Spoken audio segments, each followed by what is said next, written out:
at the village of St. Edwards in Akron, Ohio, and today for our Right Way Wednesday, I will be discussing the CPT guide for wheelchair management, which can be found on the QA and compliance folder on Box. So this code 97542 wheelchair management is the code that encompasses all things wheelchair. So it relates to both the patient side as well as training provided to staff and family members or caregivers.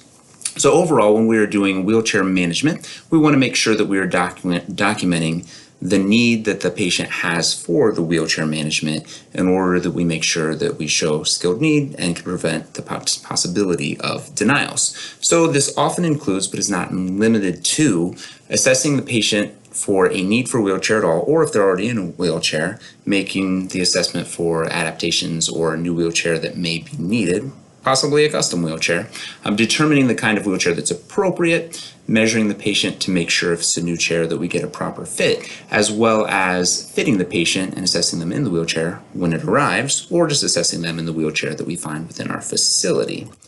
And this code can be used for the training that we provide to the staff and or family members or caregivers in order to ensure follow through when services are ended. And it's a good idea to begin doing that training early on, since wheelchair management generally isn't a long plan of care.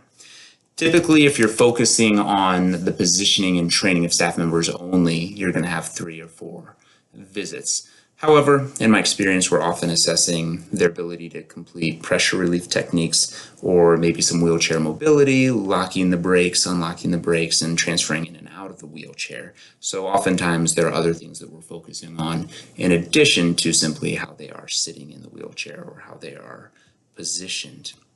So when you're doing an assessment for wheelchair management, some things that we look at, and this isn't exhaustive, but it would include their strength, their endurance, their ability to transfer in and out of the wheelchair to various surfaces, skin integrity, and their sitting balance. So we just want to do a thorough assessment and make sure that we're assessing everything that needs to be assessed so that we can do that all at the same time and we're not extending the plan of care unnecessarily just because we're sloppy or didn't choose to thoroughly assess at the initial evaluation. That leads me to the importance of good documentation.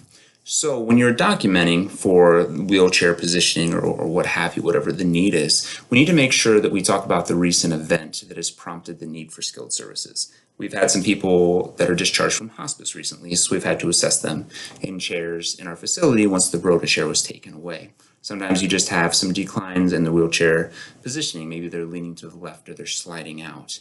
Those would be reasons why we need a wheelchair assessment. We also want to talk about previous wheelchair assessments that they've had.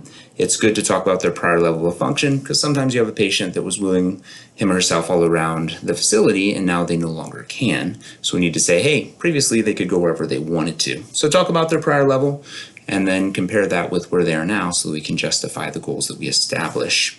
Any previous interventions that have been tried with the patient, also good to list, especially if you're doing a custom wheelchair evaluation. We need to say why a standard chair isn't sufficient. Why do they actually need customized cushions, etc.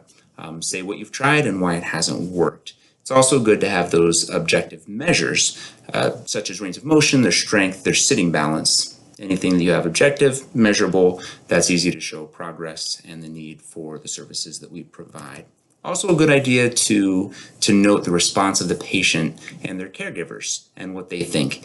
And if they have any complaints of pain or what have you, then we can show that we are trying different things in order to remedy those issues.